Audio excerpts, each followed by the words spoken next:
এবার মন দিয়ে শুনুন, যে গৌর হরির নাম করে কিছু মানুষ মালা তিলকের সম্ভার করেছে, যে গৌর হরির নাম করে কিছু মানুষ মাথার উপরে চৈতন্য টিকি রেখে ঘুরছে, সেই গৌর হরি কি সত্যি সত্যি তার মাথায় চৈতন্য আর তার গলায় তুলসীর মালা ছিল?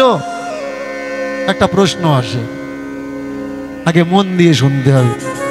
গৌর হরির দেখবেন গলায় তুলসীর মালা দেওয়া হয়েছে আর তার মাথাতেও চৈতন্য করে দেওয়া হয়েছে। সত্যি কি গৌর হরির এমন রূপ ছিল? না, এমন রূপ ছিল না।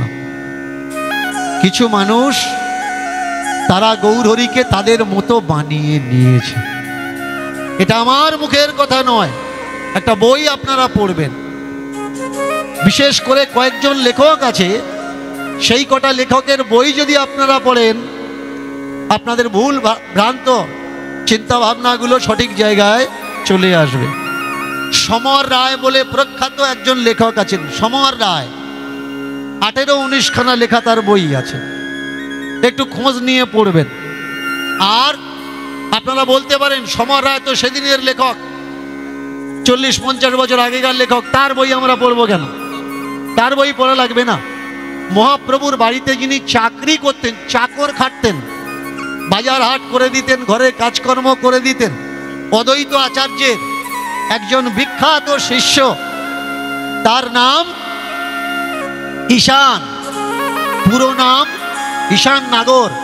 পূর্ববঙ্গে যার অবস্থান, বসস্থান ছিল, তিনি পালিয়ে চলে আসেন অত্যাচার সহ্য করতে না পেরে, অদ্বৈত আচার্যের বাড়িতে ওঠেন।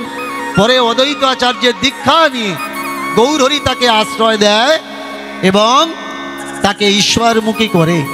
সেই গৌর হরির বাড়ির চাকরের লেখা, ঈশান নাগরের লেখা গ্রন্থখানি যদি আমরা পড়ি, তো আমরা দেখব যে মহাপ্রভু যখন সন্ন্যাস নিয়েছেন, সন্ন্যাস কার থেকে নিয়েছেন?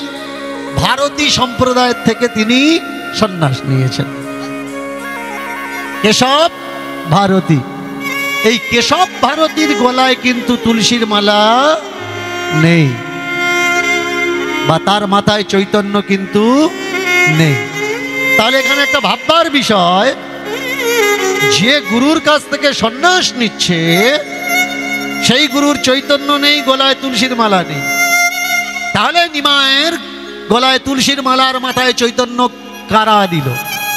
শুধু এই নয়, এই গ্রন্থ পড়লে আপনি উল্লেখ পাবেন, স্পষ্ট লেখা আছে, সন্ন্যাস নেওয়ার কয়েক বছর পরে নিমাই যখন নদিয়া নবদ্বীপের মাটিতে এসেছেন, দেখা করতে গেলেন কার সঙ্গে? দেখা করতে গেলেন তার জন্মদায়িনী গর্ভধারিণী মা। সন্ন্যাসী মাকে দেখে লম্বা হয়ে শুয়ে পড়েছেন। খেয়াল করবেন, মাকে দেখে লম্বা হয়ে শুয়ে পড়েছেন। আর এ দৃশ্য দেখছে কে? বাড়ির চাকর ঈশান নাগর। তিনি লক্ষ্য করেছেন, প্রণাম করার আগে যে মাথা নুইয়েছে, মাথায় বড় বড় জট তৈরি হয়ে গেছে, জটা। আর সেই জটা আগে, মাথার আগে জটা আগে মাটিতে পড়েছে।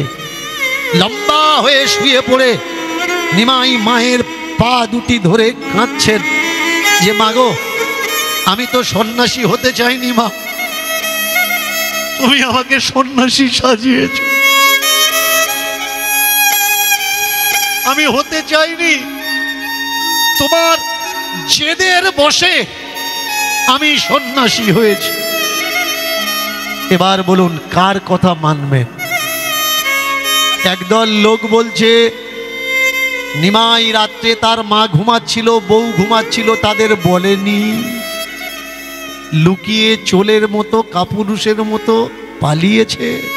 আর নিমাইয়ের বাড়ির চাকর যে ছিল সে বলছে নিমাই পালায়নি, নিমাইয়ের মা অনুরোধ করেছে সন্ন্যাসী হ, নিমাই সন্ন্যাসী হতে চায়নি। যেদিন নিমাই সন্ন্যাস গ্রহণ করে তার আগের দিন রাত্রে হরিদাস ঠাকুর আর শ্রীবাস দুজনে মিলে তার বাড়ি পাহারা দিয়েছে। কেন না তাকে মেরে ফেলা হবে।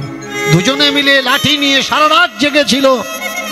পরে সন্ন্যাস কেন নিয়েছে? সন্ন্যাস নিলে মানুষের নতুন জন্ম হয়, পিছনের জন্মটা শেষ হয়ে যায়। তাই নদিয়া নবদ্বীপে ছিল নিমায়ের শত্রু। নিমায়ের শত্রু বাইরের লোক ছিল না, নিমায়ের শত্রু ছিল নিমায়ের বাড়ির লোক।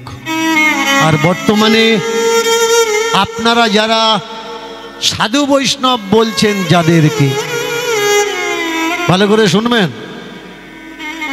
দীক্ষা নিয়েছে, বাবার হাতে খাচ্ছে না, মার হাতে খাচ্ছে না, প্রতিবেশীর বাড়িতে যাচ্ছে না, নিজেকে সমাজ থেকে গুটিয়ে আলাদা করে নিয়ে অন্য দল মত পথ সম্প্রদায় করে কোনো একটা আশ্রম, কোনো একটা সংগঠনের সঙ্গে জুড়ে আছে। এরা কারা? এরা আর কেউ নয়, এরা আমাদের সমাজের শত্রু।